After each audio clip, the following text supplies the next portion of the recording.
He called me barren, said I wasn't woman enough to give him a child. He left me for someone younger, but karma has a way of dealing with humans in a level no human can comprehend. Before we begin, please like, subscribe, and tell us where you're watching from. Let's all be internet friends. It's strange, the things people say when they're comfortable, when they believe their words have no real weight. I heard it all, the subtle digs, the open accusations. He called me barren, said I wasn't woman enough to give him a child. He left me for someone younger, someone he was sure would deliver the legacy he craved. What he didn't understand was that karma isn't just about hitting back. It's about a relentless, undeniable education. It's a force that reshapes lives in ways no human can possibly comprehend. This is my story, but it's also his. And it's a testament to how the universe settles its debts. We started trying almost immediately after the wedding. Not with a grand plan, but with that quiet, hopeful understanding that settles over a couple. At first, it was exciting, the ovulation kits, the carefully timed moments, the whispered dreams in the dark. Every cycle, a fresh wave of optimism. Then came the blood work, the doctor's appointments, the endless questions about cycles and symptoms. I'd stand in front of the bathroom mirror, holding a pregnancy test up to the light, my heart thrumming with a silent prayer for that elusive faint line. He'd ask anything when I emerged, but his tone began to shift, a subtle lessening of enthusiasm. My hope remained, stubbornly, quietly, a small flame against a growing draft. But his became a quick check of a box, a shrug if the answer was no. The silence in the bathroom after another negative result started to feel heavier, pregnant with unspoken disappointment that wasn't just mine. The quiet detachment soon curdled into something sharper. The silences, once heavy with unspoken disappointment, became laced with a new, cutting edge. His questions about my cycle grew less frequent, replaced by a subtle, then overt, sarcasm. "Still no good news from the baby factory?" he'd quip, a forced lightness in his voice that didn't quite mask the underlying bitterness. Then came the verbal cruelty. It started small, a muttered comment under his breath about wasted effort or dead ends. But it escalated. One evening, after yet another negative test, he looked at me with an expression I barely recognized, a coldness in his eyes that chilled me to the bone. "What's the point?" he'd asked, his voice flat. "It's like trying to plant a seed in dead soil." The words hung in the air, a cruel, indelible stain. He began to talk more about his future, his legacy. Not our legacy, but his. "A man needs to build a legacy," he'd declare, often to friends, his gaze pointedly avoiding mine. "Someone to carry on the name, the business." Each pronouncement was a subtle, yet devastating indictment, a clear message that I was failing to provide the one thing he deemed essential for his existence. The blame, once a silent accusation, had found its voice, and it was loud and clear. The subtle barbs turned into outright mockery, especially when an audience was present. I remember a particular work function, a rather stiff dinner party hosted by his firm. The conversation drifted, as it often did among couples our age, to children and family plans. Someone mentioned adoption, a hopeful note in the air. That's when he stepped in, a glint in his eye I'd come to dread. "Adoption?" he scoffed, loud enough for several tables to hear. He chuckled, a humorless sound. "That's just a fancy word for settling, isn't it? Like buying a used car when you want a new one, shiny and fresh from the factory." He took a sip of his drink, then continued, his voice dropping slightly but still carrying. "And honestly, these single moms, chasing down some deadbeat dad for child support, then expecting a new guy to step in and raise someone else's kid. Not exactly building a legacy, is it?" A hush fell over our immediate group. I felt my face flush, a familiar heat of shame and humiliation. Across the table, his colleague, Sarah, a woman who always struck me as kind and sensible, visibly flinched. She cleared her throat and shifted uncomfortably in her seat, her gaze briefly meeting mine with a flicker of sympathy before darting away. He, oblivious or simply uncaring, just took another sip, a smug, self-satisfied look on his face. The air around us became thick with unspoken disapproval, but he didn't seem to notice, or perhaps didn't care. When he left, it was swift and devoid of any lingering emotion. There was no dramatic argument, no drawn-out discussion, just a cold, surgical detachment. One Tuesday morning after I'd left for work, he sent a text message. It simply read, "I'm moving out. I can't do this anymore. You deserve someone who can give you what you want."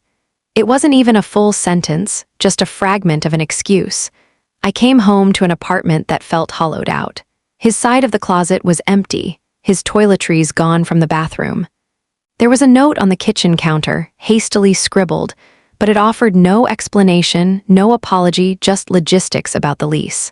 It was a stark contrast to the years I had spent trying, hoping, enduring his slow chipping away at my self-worth. I had stayed, through every sarcastic remark, every cruel jab about dead soil, every humiliating public slight.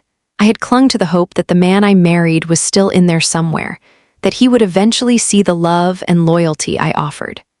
But he left not with a bang, but with a barely audible whisper, a fast, unceremonious exit that left nothing but an echoing silence in its wake. He didn't waste any time.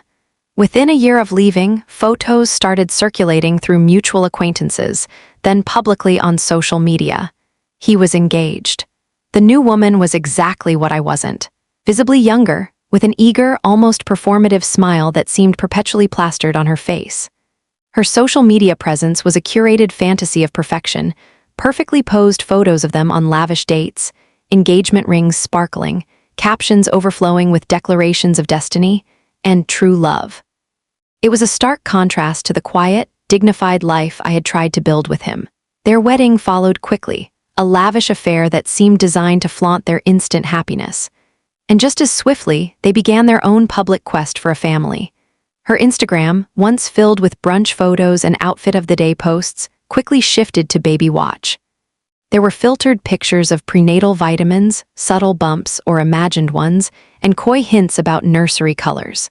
They seemed to be in a frantic race to conceive, as if proving my alleged inadequacy was his ultimate goal. It felt like a direct, public statement, a triumphant declaration that he had finally found a real woman who could fulfill his grand vision of a legacy. The relentless pressure to conceive was palpable, amplified by his new wife's mother, who seemed obsessed with grandbabies. She was the one who finally pushed for the fertility tests, insisting it was just a formality to rule out any issues. The air in the consultation room was thick with unspoken tension, a nervous energy that crackled around them. His new wife sat stiffly beside him, her usual performative cheer replaced by a taut anxiety. He, ever the picture of assumed virility, exuded an almost arrogant confidence. Then the doctor walked in, holding a slim folder. The silence that followed his entry was profound, broken only by the rustle of papers. His gaze settled on my ex-husband. "Mr. Davies," the doctor began, his tone measured, "your results indicate azoospermia, a medical term, cold and clinical, for a complete absence of sperm." He went on to explain the findings, confirming what the preliminary tests had suggested. "It appears you are infertile, and based on these markers, it's highly likely this has always been the case." The words hung in the air, a devastating pronouncement. My ex-husband's face, usually so composed, crumbled. The color drained from his new wife's cheeks, and her mother let out a sharp, choked gasp. The room, which had been buzzing with nervous anticipation, now felt heavy with a shocking, irreversible truth. He, the man who had called me barren, the one who had so cruelly dismissed my womanhood, was the one who could never have children. And he always had been. The news hit his family like a bomb. It wasn't long before the hushed whispers turned into outright confrontations. His mother, a woman who had always prided herself on her son's perceived perfection, was the first to call him out. "How could you be so cruel to your first wife?" She demanded over the phone, her voice shaking with a mixture of anger and disbelief that resonated even through the receiver. To blame her, to humiliate her, when it was you all along. His father, usually a man of few words, weighed in with a devastatingly simple question. "You didn't even check yourself." The accusation hung heavy in the air, a testament to his son's arrogance and unchecked self-righteousness. His sister, who had always been a quiet observer, was perhaps the most disgusted.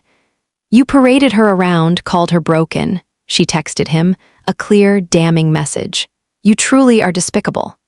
The family dynamic, once rigidly controlled by his outward projections of success and masculinity, shattered. The collective disappointment and anger of the people closest to him began to close in, leaving him isolated within the very circle he had once dominated. The pressure mounted, and the cracks in his new perfect life began to show. His new wife, in a moment of either bitter spite or desperate shame, let it slip. Not directly, not explicitly, but subtly enough for the digital world to catch fire. She posted a vague, emotionally charged tweet late one night, something about unforeseen obstacles and misplaced blame in a marriage. It was cryptic, but to anyone who knew their story, or even just the whispers of it, the subtext was screamingly clear. It didn't take long. Someone saw it, connected the dots, and then the floodgates opened. Screenshots of her tweet, juxtaposed with old photos of him and me, began to circulate. Group chats lit up like Christmas trees.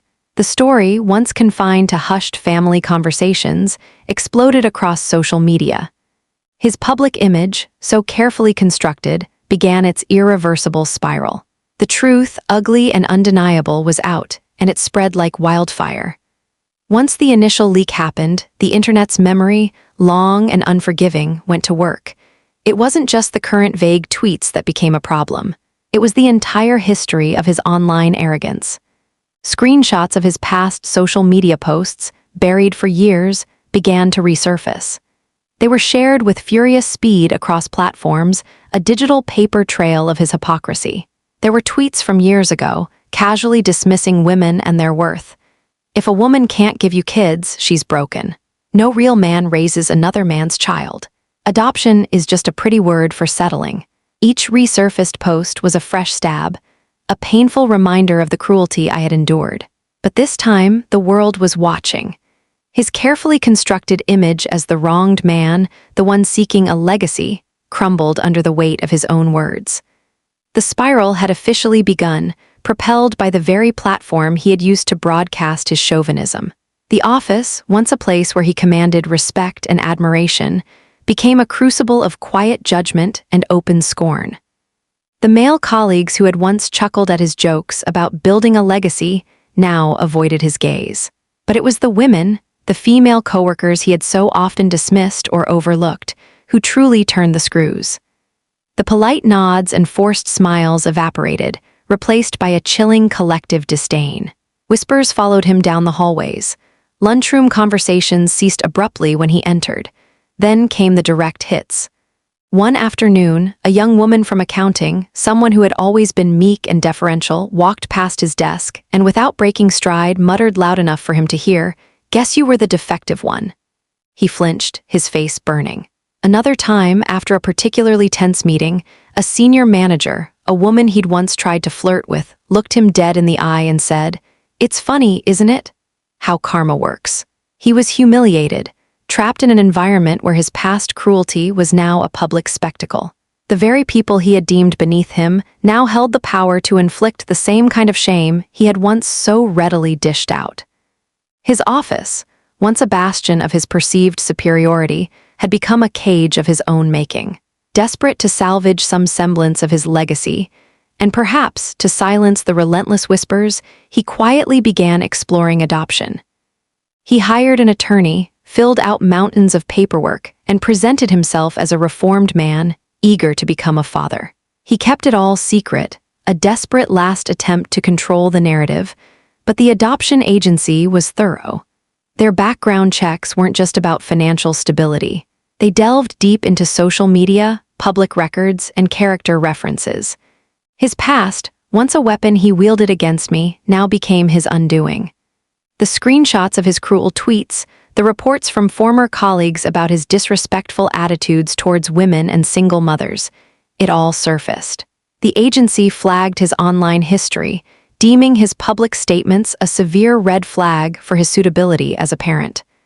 The rejection letter was blunt and unequivocal. He was denied for lack of empathy and a demonstrated history of disparaging remarks regarding the adoption process and single parents. The very words he had used to humiliate me, to build himself up, now stood as an impassable barrier to the one thing he claimed to want most. His desire for a child, once a source of endless cruelty for me, was now a mirror reflecting his own profound flaws. While his world was imploding, mine was slowly, quietly rebuilding. The initial pain of his departure had been immense, a raw wound that took time to scab over. But with him gone, the constant drip of his cruelty stopped. The silence that filled my home was no longer heavy with his unspoken disappointment, but light with my own emerging peace. I started therapy, focusing on rediscovering the woman he had tried to convince me I wasn't. I reconnected with friends, picked up old hobbies, and started to remember what it felt like to laugh without restraint. Dating again felt foreign at first, a hesitant step into an unknown landscape. But then I met Mark. He wasn't flashy, didn't boast about legacies or expect me to fulfill some predetermined role. He simply listened. He saw me not as a collection of reproductive parts, but as a whole person, complex and resilient. He celebrated my strengths and gently understood my vulnerabilities. He never once brought up children, never asked about my past fertility struggles, never made me feel anything less than woman enough. His love was calm, steady, and utterly unconditional. It was the kind of love that allows you to finally heal, to truly breathe. With Mark, there was no pressure, no ovulation kits, no carefully timed moments. We simply lived, loved, and let go of the obsession that had once consumed my life. It was in this space of calm acceptance that the impossible happened. A missed period, a casual test, and suddenly there it was. A faint line, clear as day, but this time filled with pure, unadulterated joy. I was pregnant. A miracle, quiet and profound, after years of heartache and humiliation. Then, to our astonishment, it happened again. Another precious life, arriving with the same ease and unexpected grace as the first. And then a third, completely unplanned, a happy whirlwind of tiny feet and sleepy smiles. Each birth was a sacred event, a testament to life's unpredictable beauty. There was no desperate striving, just an overwhelming sense of gratitude for these little souls who had found their way to us, choosing me, their barren mother, as their home. Each cry, each laugh, each tiny hand grasping my finger was a sweet, undeniable refutation of every cruel word he had ever uttered. The internet, a force that had once amplified his cruelty, now became an unwitting witness to his downfall and my quiet triumph. One ordinary afternoon, scrolling through my feed, I saw it. Not from him directly, of course. He was long blocked, but from a mutual acquaintance, a well-meaning soul who probably didn't realize the ripple effect they were creating. It was a photo, a beautiful, candid shot of my new life. Mark was there, his arm around me, his smile genuine and warm, and nestled between us, a trio of bright, smiling faces, our children. 2 lively boys, one a toddler, the other a curious preschooler, and a baby girl, chubby-cheeked and gurgling in my arms. We were at a park, sunlight dappling through the trees, a picture of effortless joy and peace. The caption was innocuous enough, something about a perfect family day. But then the acquaintance made the fateful move. They tagged him in the post. I didn't see his reaction, but I knew with a chilling certainty that he would have seen it. The image, stark and undeniable, would have landed directly in his feed. A silent, smiling testament to the very legacy he had once so cruelly demanded, now flourishing in a life he had discarded. It was the visual proof of everything he had claimed I couldn't be, thriving without him. The ripple effect of his humiliation wasn't confined to his immediate circle. His public downfall, the unmasking of his cruelty, became a cautionary tale that resonated far and wide, even within his professional world. There was a male colleague, Mark, who had once quietly echoed his sentiments about legacy and the importance of heirs. He had been a silent participant in the culture of toxic masculinity that my ex-husband had so readily embraced. But after witnessing the brutal public spectacle of my ex-husband's fate, something shifted within Mark. He started to question his own beliefs, to examine the assumptions he had taken for granted. He realized the potential for devastation that lay beneath his casual acceptance of such toxic attitudes. He and his wife had been trying to conceive, and the fear of the unknown began to gnaw at him. He decided to get tested. Quietly, without fanfare, he scheduled an appointment for a fertility test.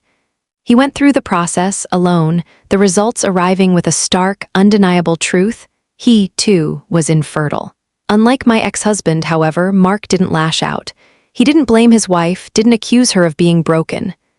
Instead, he went home, sat her down, and confessed. They cried together, talked for hours, and began to explore their options as a team. They considered adoption, donor sperm, and ultimately decided to focus on their relationship and redefine what family meant to them. He had learned from my ex-husband's colossal mistakes, not by observing his success, but by bearing witness to his spectacular, self-inflicted ruin. He and his wife chose a path of empathy and acceptance, forging a stronger bond in the face of adversity. The public humiliation, the professional scorn, the undeniable truth of his own infertility, it was all too much for him to bear. His new wife, the one he had so quickly married to secure his legacy, couldn't endure the constant whispers and the harsh reality of their future. The dream of a perfect family, meticulously curated for social media, shattered. She left him, not with a quiet exit like his first wife, but with a furious, very public declaration that she couldn't stay with a man who had lied about something so fundamental. He found himself utterly alone, stripped of his carefully constructed life. In a desperate attempt to cling to anything familiar, he reached out to her, his new ex-wife. He begged, pleaded, his voice cracking with a vulnerability I had never heard. "I was joking," he insisted. "When I said I'd leave if you didn't have a child, I didn't mean it." Her response, delivered with a chilling calm, cut deeper than any public shaming. "Just like you joked with your first wife?" she asked, her voice devoid of emotion. The question hung in the air, a final, irrefutable condemnation of his lifelong pattern of cruelty and deceit. There was no argument, no plea, just the stark mirror of his own past reflected back at him. The abandonment by his new wife was just the beginning of his isolation. His family, once a source of unwavering support for his carefully crafted image, now turned ice cold. His mother, the one who had confronted him about his cruelty to me, distanced herself, her calls becoming rarer, then ceasing altogether. "We raised you better than this," she'd said in one of their last strained conversations, her voice heavy with disappointment, before withdrawing completely. His sister, who had always maintained a fragile connection, finally delivered the ultimate digital cut. She blocked him. No explanation, no last word, just the stark finality of a vanished profile. He was untagged from old family photos, his presence digitally erased from shared memories. Suddenly, he was adrift, unmoored from the very foundations he had taken for granted. He couldn't hide his face anywhere. Every public place felt like a gauntlet of judging eyes, every social interaction a reminder of his spectacular fall from grace. He was utterly, irrevocably alone, haunted by the echoes of his past cruelty and the silence of his present. His isolation wasn't just confined to his family or the awkward silence of his workplace. Even his inner circle, the friends he'd once boasted about building a legacy with, turned on him. The group chat, once a bastion of shared jokes and backslapping camaraderie, became a digital courtroom. He was no longer included in weekend plans. His messages went unread. And then, the topic of his spectacular downfall began to appear in the chat itself, often thinly veiled as a hypothetical scenario. One friend, known for his bluntness, finally broke the pretense. "Honestly, he taught me what never to do," he typed, and the message received a flurry of likes and agrees. His name, once synonymous with success and a certain kind of ruthless ambition, had now become a public cautionary tale. He was the example cited when conversations turned to arrogance, sexism, and unchecked pride. His very existence became a lesson in the consequences of cruelty, his name a byword for a specific, painful kind of failure. He used to boast endlessly about it, the grand plan he had for his life, to build a legacy. He spoke of it with a swagger, as if it were his divine right, something owed to him simply by being born a man with ambition. He envisioned a line of descendants, a name carried forward, a testament to his success and virility. He saw himself as the patriarch, the foundation of a powerful lineage. Now all that was left was silence. There were no children to carry his name, no tiny hands to inherit his ambition. His partner had left, his family had distanced themselves, and his friends had turned him into a cautionary tale. All that remained were the damning screenshots of his own words, circulating endlessly in the digital ether, mocking his grand pronouncements. The legacy he had so desperately sought was a void, filled only by the echoes of his past cruelty and the bitter irony of his own barrenness. He, the man who had called me broken, was the one left with nothing but the emptiness he had created. I look at my children now, at their vibrant smiles and endless energy, and I know the profound truth of it all. My ex-husband's story isn't just a tale of comeuppance, it's a living, breathing lesson. He believed he was entitled to a legacy, a perfect narrative where he was always the victor. But life and karma had a different curriculum for him. Karma doesn't just hit, I often think to myself now, a quiet satisfaction settling in my heart. It educates, and it taught everyone through him. It taught his family about the bitter taste of misplaced blame. It taught his colleagues about the insidious nature of casual cruelty. And it taught the internet about the power of accountability. His downfall wasn't just his own. It was a public masterclass in how arrogance and unkindness inevitably lead to isolation and ruin. He became the living embodiment of the consequences he once so carelessly inflicted on others. A stark reminder that what you put into the world will, eventually, find its way back to you. Thank you for watching. Please do not forget to like, comment, share, and subscribe. I love you all.